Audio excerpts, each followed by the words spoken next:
Muito bem, pessoal. Prosseguimos no texto de Marcos, capítulo 14, no Getsêmani. Agora o verso 37 em diante. Voltando, depois dele orar, a oração do último episódio, achou-os dormindo e disse a Pedro: Simão, tu dormes? Não pudeste vigiar nem uma hora? Vigiai e orai para que não entreis em tentação. O espírito, na verdade, está pronto, mas a carne é fraca. E retirando-se de novo, orou, repetindo as mesmas palavras. E voltando, achou-os outra vez dormindo, porque os seus olhos estavam pesados e não sabiam o que lhe responder.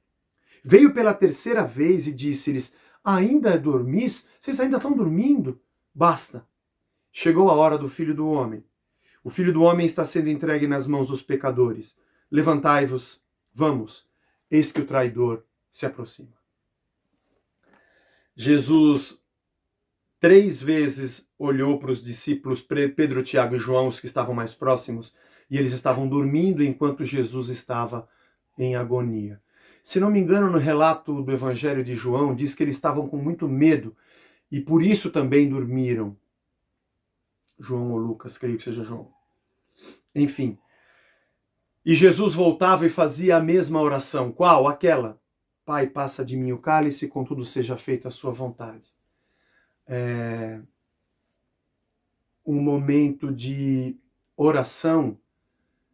É muito interessante isso. Não é a perseverança para que Deus se convença do que eu quero. É a perseverança da oração, até que eu me convença do que Ele quer.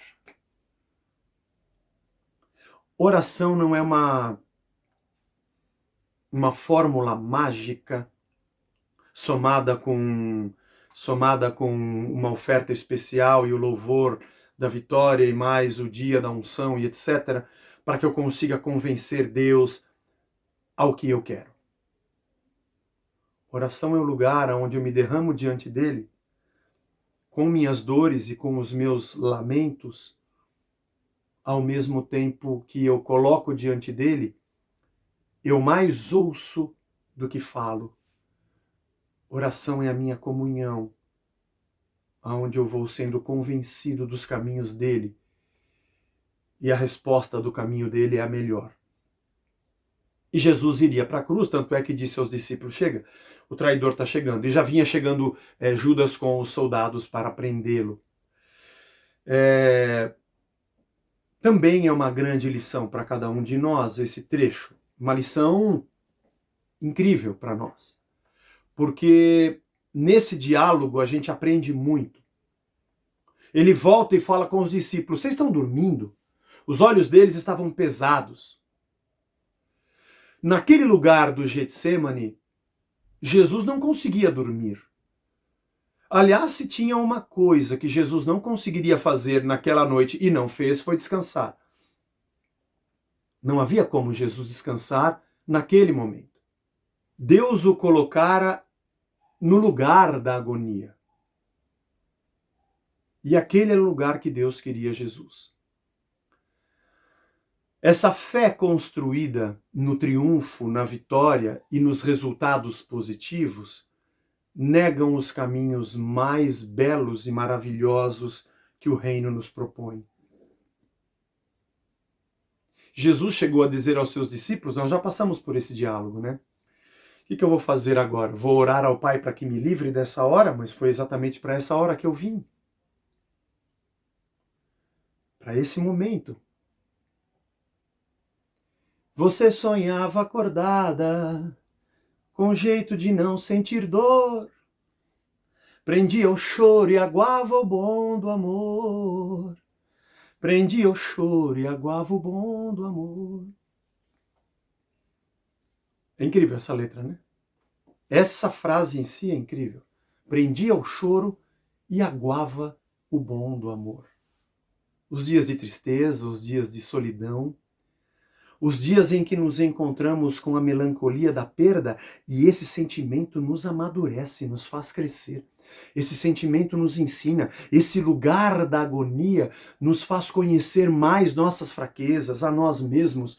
Aliás, é por isso que Provérbios Em Provérbios nós encontramos: é melhor estar na casa onde tem luto do que na casa onde há festa. Na casa onde há festa, os homens bebem, se alegram e não estão nem aí com o que possa acontecer. Mas na casa onde tem luto, os homens se deparam com o seu fim e isso os faz crescer. É melhor estar na casa onde tem luto do que na casa onde tem festa. Os caminhos de dor são caminhos onde encontramos Deus. São os caminhos onde encontramos a sua graça. São os caminhos onde encontramos as nossas fraquezas e quando sou fraco, aí é que sou forte. É quando eu encontro com as minhas fraquezas que sei que só vivo na dependência da força de Deus. É quando cai a minha realidade de que nada sou, de que sou humano, de que sou pó e ao pó voltarei. É quando eu me encontro com a minha fraqueza que eu vejo a beleza da grandeza do amor, da graça e do favor de Deus na minha vida. Porque nos momentos em que Deus faz o que eu quero, são os momentos onde sou mimado, onde sou tomado pelo orgulho, onde olho o que sofre de cima para baixo, como se pelo mérito meu eu obtivesse alguma coisa melhor e merecesse mais de Deus do que o outro pobre pecador. Aliás, é importante que você estude Hebreus. Hebreus é uma carta fabulosa. Jesus aprendeu a obediência pelas coisas que sofreu. Uau! O caminho da dor e o caminho da angústia. Mas os discípulos preferiram o lugar do sono. Eles estavam no lugar da angústia, mas optaram pela noite de sono. Por medo, por fuga, pelos olhos pesados, como diz o texto. Nossa religião sempre procura o lugar do sono.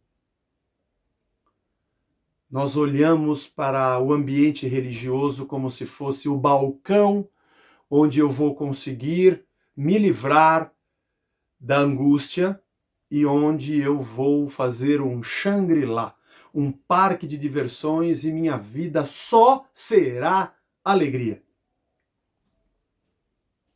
Jesus já havia alertado os discípulos que no mundo teriam aflições. E ele venceu a aflição atravessando a aflição, não se livrando dela. Eu acho que ele deixou um caminho para a gente. Quando ele disse: eu venci esse caos, eu venci esse mundo decaído, eu atravessei. Tem muita coisa para a gente parar e pensar. Eu fiz uma canção em 2011 para 2012, que se chama Errando e Aprendendo, e que onde eu digo: será que oramos tanto sem nunca perceber que aquilo contra o que lutamos poderia ser o caminho que vai me ensinar a viver o futuro? Será que você não está lutando tanto contra esse caminho de dor que está à tua frente, sem perceber que é exatamente um caminho de Deus? Será que nas tuas orações, onde você repreende demônios pela sua dificuldade, você não está correndo o risco de estar repreendendo Deus e chamando ele de demônio pela infantilidade do desconhecimento do seu evangelho, dos seus caminhos e da sua vontade? E você está tentando prender o choro e está aguando o bom do amor? Pelo menos vale a pena você parar e pensar. Minha alegria não é nunca passar por caminhos de dor. Minha alegria é ter Deus como Senhor soberano na minha vida, seja no caminho da alegria, ou seja, no caminho da dor. Porque a minha alegria não está no caminho que eu percorro, mas no Deus que percorre comigo qualquer um dos caminhos. Já tá bom por hoje.